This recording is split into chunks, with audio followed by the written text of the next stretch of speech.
¿cuáles consideráis que serían clave o qué herramientas podrían ser esenciales para el empoderamiento del paciente? Pues desde mi opinión, lo que más empodera a un paciente de VIH o cualquier otro paciente es la información. Entonces, desde la primera visita, de la visita inicial, sí que es cierto que nos lleva mucho tiempo, alrededor de una hora y media, en los pacientes, sobre todo recién diagnosticados, los traslados, como ha comentado antes mi compañera, al final ya tienen ese diagnóstico, entonces ya saben más o menos el funcionamiento, pero en los pacientes naïf sí que es muy importante eso, tomarnos nuestro tiempo, explicarles todo, los estilos de vida, la adherencia al tratamiento, llevar una buena vida y sobre todo eso, darles información. Al final la información es lo que a ellos les va a ayudar a detectar pues signos, síntomas de alarma, en qué momentos tengo que acudir al médico, qué es lo que a mí me hace sospechar que está yendo mal. Entonces creo que la información es lo que les tenemos que proporcionar desde la visita inicial y siempre y cuando tengan una consulta pues que puedan ellos expresar sus dudas. A lo mejor a veces para nosotros un tema que no es tan importante, para ellos sí lo es, o nosotros damos a veces cosas por sentadas que no tienen por qué conocer o por qué saber, no centrarnos tanto quizá en tecnicismos porque es demasiada información, ellos se bloquean con tanta información, no saben de qué les hablamos, entonces pues poco a poco irles proporcionando eso, la información y que ellos sean conocedores y se empoderen de toda esta información y puedan llevar esta infección de la mejor forma posible con la mayor calidad de vida. Y María Jesús, ¿de qué manera a lo mejor podría prepararse un poco la consulta? No sé si a lo mejor a nivel informativo les llamáis antes, un poco porque imagino que después del diagnóstico es tantísima información. No sé si hay, ¿cómo lo hacéis? Pues efectivamente, cuando pasa mucho tiempo desde el diagnóstico hasta que vienen a la consulta, vienen muy, muy agobiados.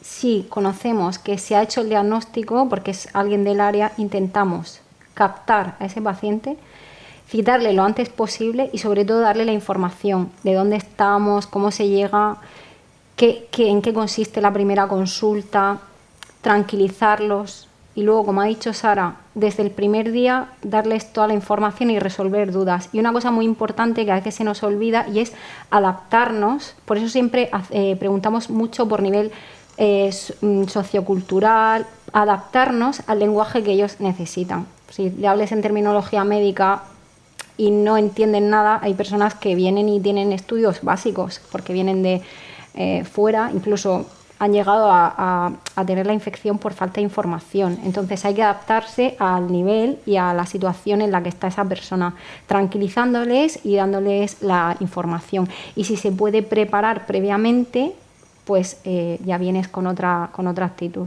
porque si no viene angustiadísimos. Si tuviésemos, a veces sí que tenemos recursos comunitarios y podemos intentar, ¿no?, que se vinculen de alguna forma a través de organizaciones o vienen con alguna organización y es que cambia totalmente la forma en la que encuentras a una persona que viene por primera vez y que ya ha hecho un trabajo previo a una persona que llega y está totalmente perdida y además con una información, no puede compartir vasos en su casa porque la madre le ha dicho cosas que no se pueden ni imaginar, ¿no?, de falta de información, de cómo se transmite y si pasa un tiempo así, pues la angustia, claro, va aumentando. Entonces hay que darles información. Preguntan muchísimo lo de cómo se puede transmitir y cuánto tiempo tardan en quedarse indetectables. Todo eso les hace tranquilizarse cuando les cuentas la realidad, ¿no? O sea, vas a tener una calidad de vida buena si sigues las recomendaciones, el tratamiento. Es una infección que no podemos curar, pero se puede mantener a raya y no vas a contagiar a nadie si tú estás indetectable, ¿no? O sea, todo eso tranquiliza muchísimo, incluso desde el primer día, y además genera una aceptación del tratamiento desde el primer día también. Ahora vemos que mucha gente ya dice, no, por favor, a mí dame el tratamiento ya, que yo lo que quiero, claro, es controlar esto. Antes había más un miedo también impuesto por otros efectos que pudiesen tener el tratamiento, pero bueno, ahora se les explica que se tolera bien, que los efectos son mínimos, si es que hay alguno, que van a controlarse rápidamente, y eso también es un aspecto positivo cuando tranquilizas, informas y además aceptan el tratamiento, que es súper importante. ¿Y qué opináis, por ejemplo, de herramientas como los cuestionarios o los PROS? No sé si los utilizáis o... Son herramientas que permiten detectar cómo es la percepción de la enfermedad en esa persona. En ese sentido, los PROS nos ayudan a explorar otras cosas que a lo mejor el médico no tendría en cuenta con una entrevista habitual, y son muy útiles.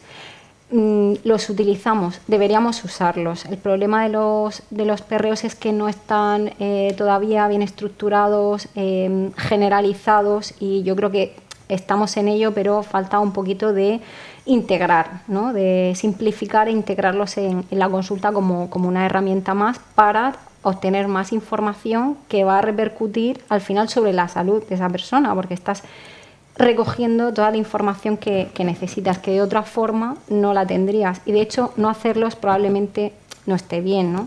Pero necesitas tiempo, recursos y pues que la herramienta esté bien consolidada, ¿no? Y como última reflexión para acabar el diálogo, quería un poco que pudierais dar vuestra opinión de hacia dónde a lo mejor deberíamos ir, hacia dónde debería ir la información y la comunicación en el paciente con VIH, por ejemplo, Sara. Bueno, pues un poco a raíz de todo lo que hemos comentado, creo que estamos en un muy buen camino.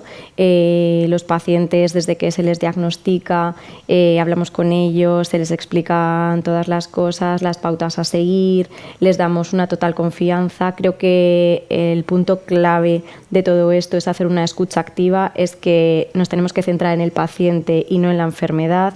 Él es nuestro principal foco, entonces tenemos que dejarle expresarse, que nos pregunte todo lo que necesite. Como ha comentado antes mi compañera, vienen muy angustiados, con mucho miedo, con muchísima labilidad emocional, entonces están muy preocupados en cómo va a ser su vida, qué cambios van a tener. Son pacientes, como ha dicho antes ella, la mayoría muy jóvenes, entonces de no tomar ningún fármaco, ahora tomar un fármaco, de no ir nunca al médico, ahora tener visitas rutinarias cada X tiempo. Entonces es un cambio de vida, al final es una nueva situación que ellos tienen que aceptar, se tienen que adaptar a ella. Como toda nueva situación, pues necesita un tiempo y bueno, creo que es muy importante cómo tú gestiones la primera visita con el paciente para cómo luego se va a desarrollar el resto del tiempo. Entonces, pues eso, hacer una escucha activa, dejarles a ellos que se expresen, que pregunten todo, darles información para poderles empoderar y bueno, hacerles un acompañamiento en esta nueva situación que están viviendo. Y sí que es cierto que nosotros les vemos, por ejemplo, hoy que se les diagnostica y luego les solemos ver al mes, que han iniciado un tratamiento durante un mes, y es muy grande el cambio que vemos en el paciente de ese primer día y en el paciente de un mes. Han aceptado totalmente el diagnóstico, han visto que realmente pues eso, el cambio es tomarse una pastilla y venir a consulta, pero su calidad de vida es buena, siguen haciendo la misma rutina diaria, con lo cual vemos un cambio muy importante y vienen totalmente cambiados y nos manifiestan eso, la confianza que pueden depositar en nosotros es la clave para bueno, poder llevar esta infección de la mejor manera posible. María Jesús. Yo estoy muy de acuerdo con Sara y ha dicho una cosa que es fundamental. Si tú enganchas a una persona bien desde el principio, luego podrá tener sus problemas, pero ya has generado un ambiente de confianza muy bueno. Como no enganches bien desde el principio, a lo mejor ese día tenías prisa, no le has mandado al psicólogo y tenía un problema serio, ya vamos a ir peor, o sea, vamos a ir mal. Entonces es súper importante, por eso dedicarles el tiempo, que a veces no tenemos y lo sacamos de donde sea.